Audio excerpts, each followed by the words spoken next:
नमस्कार। आज मैं आपके समक्ष सोसाइटी के सॉफ्टवेयर के बारे में बताने के लिए आया हूं। पहली बात यह है कि सोसाइटी के नए उपनियमों के अनुसार सोसाइटी में डिजिटल डेटा रखना अनिवार्य है। इसका साफ मतलब यह है कि आप जो अकाउंट्स का काम आउटसोर्स करते थे, अभी से वो वैध नहीं होगा, क्योंकि ऐसा करने से आपके पास सोसाइटी में कोई डिजिटल कॉपी नहीं रहती। खुदा ना खास्ता अगर ऐसा कुछ हो जाए कि आपकी अकाउंटेंट से बात बिगड़ जाए तो वो आपको डेटा नहीं देगा। अब हम सॉफ्टवेयर के बारे में बात करेंगे। आप लोगों के पास 3 बड़े विकल्प हैं सॉफ्टवेयर के चयन के मामले में। पहला माईगेट है, दूसरा आईसॉफ्ट ईआरपी है और तीसरा नो ब्रोकरहुड है। माईगेट ये सॉफ्टवेयर क्लाउड बेस्ड सॉफ्टवेयर है। यह सॉफ्टवेयर पहले सिक्योरिटी के लिए इस्तेमाल होता था, अब उन्होंने उसमें अकाउंट्स भी जोड़ दिया है। यह सॉफ्टवेयर सिक्योरिटी के लिए बहुत ही अच्छा सॉफ्टवेयर माना जाता है, लेकिन इनके अकाउंट्स और बाकी चीजों में उतनी अच्छी पकड़ नहीं बन पाई। चाइल्ड सेफ्टी का प्रावधान भी है, लेकिन आज भी यह ज्यादातर सिक्योरिटी सॉफ्टवेयर के रूप में ज्यादा जाना जाता है। इन्होंने सॉफ्टवेयर को फ्री देकर काफी हद तक प्रमोट करने की कोशिश की, लेकिन अकाउंटिंग में कुछ खास हासिल नहीं कर पाए।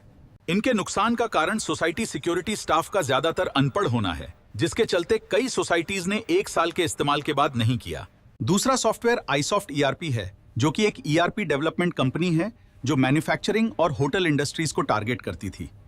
उन्होंने 2 सॉफ्टवेयर बनाए, एक जो अकाउंट्स और एडमिनिस्ट्रेशन के लिए है और वॉचगेट जो कि सोसाइटी सिक्योरिटी के लिए है। हालांकि आईसॉफ्ट ईआरपी में भी सिक्योरिटी के ऑप्शंस उपलब्ध हैं, जो आपके मौजूदा विजिटर्स को मैनेज कर सकती है। जो लोग ये नहीं चाहते कि उनके फैमिली का डेटा लोगों में वितरित हो, वे अपने सोसाइटी में डेटा रख सकते हैं और अपना काम आसानी से कर सकते हैं। जो ये चाहते हैं कि उनका डेटा क्लाउड में रहे, वे वैसा भी कर सकते हैं, जिससे वे कहीं से भी सोसाइटी का डेटा देख सकते हैं। अकाउंट्स के अलावा और भी कई चीजें जैसे लेटर, रजिस्टर आदि बनाने की सुविधा है और चलाने के लिए इंटरनेट की भी जरूरत नहीं है। तीसरा सॉफ्टवेयर है नो ब्रोकरहुड। यह सॉफ्टवेयर भी क्लाउड बेस्ड है और यह सॉफ्टवेयर नो ब्रोकर एक प्रॉपर्टी ऐप है, उसके बाद बनाया गया है। नो ब्रोकर प्रॉपर्टी ऐप बहुत ही अच्छा प्रोडक्ट है और उनका इस प्रोडक्ट को प्रॉपर्टी के साथ लिंक करने की कोशिश हमेशा ही दिखाई देती है। इस प्रोडक्ट में अकाउंटिंग और एडमिनिस्ट्रेशन उतना सरल नहीं है और कई लोगों ने इसे फ्री इस्तेमाल करने के बाद छोड़ दिया है। इनका सर्विस मैनेजमेंट काफी अच्छा है और अगर आपको सर्विस से संबंधित कोई आवश्यकता है तो इसका इस्तेमाल कर सकते हैं। लेकिन सच्चाई में सर्विस के लिए और भी प्रोडक्ट मार्केट में उपलब्ध हैं, जैसे कि अर्बन क्लैप आदि, जो सर्विस के लिहाज से ज्यादा बेहतर हैं। कुल मिलाकर यह जानना जरूरी है कि आप किस लिए सॉफ्टवेयर ले रहे हो। क्या इससे आपका काम आसान होगा? अगर ये सब आपके सवाल हैं, तो मेरा जवाब है कि आईसॉफ्ट ईआरपी एक बेहतर चॉइस है, जिसमें आपका डेटा सुरक्षित है। अकाउंट्स, वाउचर, लेटर्स आदि में यह बहुत ही अच्छा है। विजिटर मैनेजमेंट जैसी चीज भी इसमें कवर है। यह मेरी निजी राय है।